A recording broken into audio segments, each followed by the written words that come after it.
Welcome back to another edition of Toys I Did Not Own as a Kid. Alright gang, so today we're going to be unboxing She-Ra, Princess of Power. This is from the Motu Origins line. She was released, what year was she released? She was released in 2023, so last year. And as you can see, it says here, fan favorite. And she was released, re-released rather, pretty much a resculpt, except that they changed a few things. Mattel does that so that I don't know why they do that, but they did. Anyway, so they gave her a less sparkling jewel. The original She-Ra figures used to come with a sparkling jewel. I have one here. I don't have my original She-Ra on me right now. I don't know. I've misplaced her, but you can barely see the jewel sparkling. There it is. And this one's actually really cool because it's kind of like Manny Faces, and her face turns around. I forgot what her name was. Double Take, Double Dealer. I can't remember, but she's basically a good guy, and she switches her face so that she can be a spy for the good guys, for the rebellion. But anyway, I'm digressing. Let's open up She-Ra, Princess of Power. So as usual, they did a great job with the artwork on the box. As you can see, we got She-Ra fighting Hordak. Hordak was introduced as the bad guy for the She-Ra show. And although in the toy line, as you can see in the background, he was actually more of a Masters of the Universe foe. So here we go. So She-Ra was Princess Adora.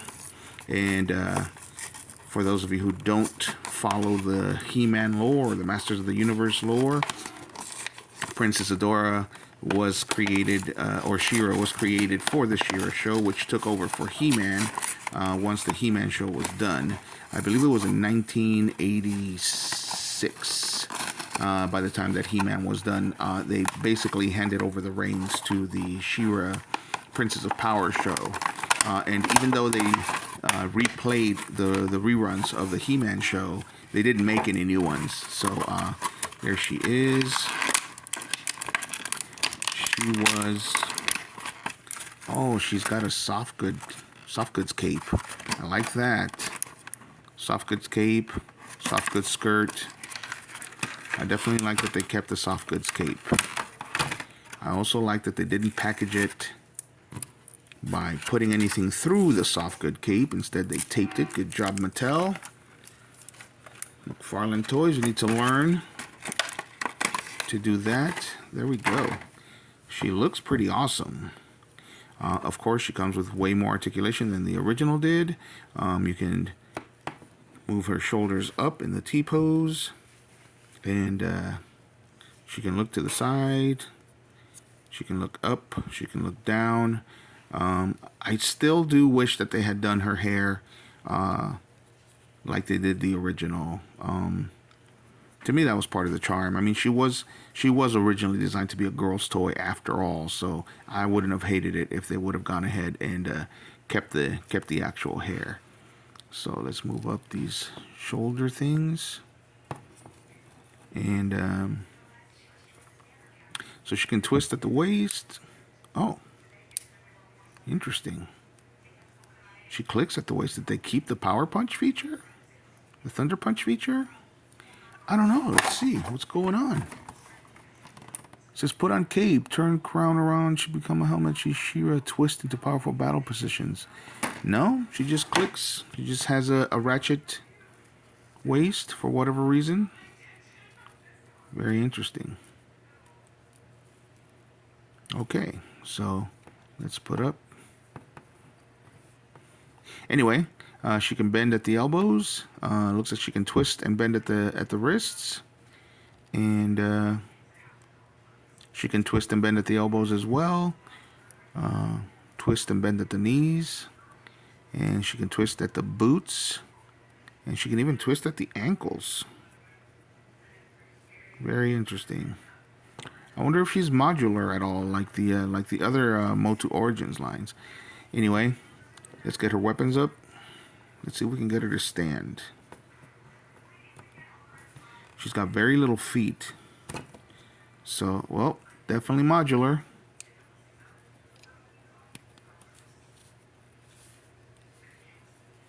Just maybe why she clicked when I did that.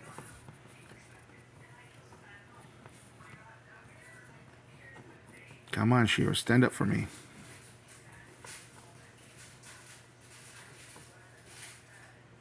There we go. That was tough. Let's get her sword and shield.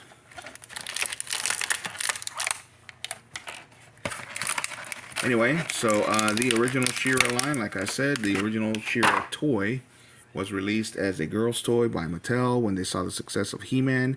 They did notice that girls are actually playing with their brother's He-Man.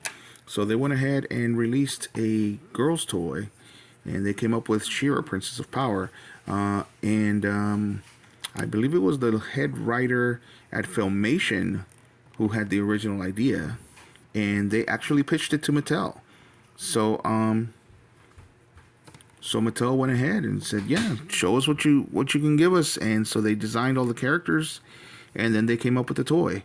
So for the first time, or for one of those, it was one of those few times when the characters were actually designed before the toy. They did make her originally look a little bit more like Barbie. So there she is, and she rode a steed. So in the storyline, it is Princess Adora. Let's see if it gives us anything. She-Ra protects the Whispering Woods and all Eternia from the attack of Hordak and the Evil Horde. It includes a comic book.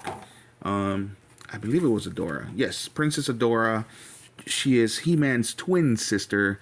Come to find out that Hordak actually, and if we test this here, we can put on her mask.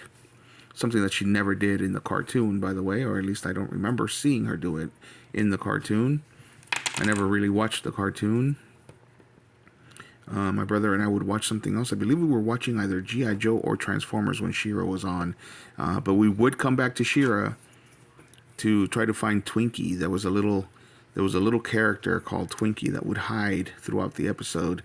And then at the end, he would say, "Did you guys see me in today's episode?" And my brother and I would actually play a game where whoever found him first won the game. So even though we didn't watch the show, we still had lots of fun with it. So there she is. Come on, stand up for me, She-Ra. Those little tiny feet make it kind of difficult for her to stand for me. There we go. It's kind of an awkward pose, but we'll figure out something cooler later on. I changed her pose, so now I gotta change her stance. Physics, am I right? Anyway, so she was He-Man's twin sister, and I believe it was the Secret of the Sword where she was introduced. It was basically the way that He-Man passed the torch onto She-Ra. They finally tell him, the sorceress and his parents finally tell him that he has a twin sister and that there was a second power sword and he is supposed to deliver it to her. I don't believe they tell him that she has a twin sister. They just send him on this mission to deliver the power sword. And it turns out that it is his twin sister, and she was stolen by Hordak. And when he gets to Etheria, which is the world where she was stolen to, then she is actually working for Hordak. She is his #1 general. And that's out of focus. There we go. She is his #1 general. And He-Man ends up convincing her that to be a good guy. She actually believes that she's working for the good guys when she's working for Hordak. But anyway, there she is. She doesn't have the Power Punch feature, but she does have those modular effects, so we could probably switch her around with some other female characters. It does come with a mini comic. It says Dimensional Doom, and it looks like some kind of interdimensional traveling goes on. I still don't see her in the comic, though. But anyway, the video's getting long. My fault, as always. I'm very long-winded. But all in all, I like the figure. I'm glad I got her. I like the soft goods. I wish they would have kept the hair, but I guess that's a little bit more expensive or whatever. But glad I finally found her again. So there she is. Let me know what you guys think in the comments. If you have her, do you guys enjoy the new She-Ra? And if you like the video, hit a like. And if you like the content, as always, subscribe. Thanks for watching.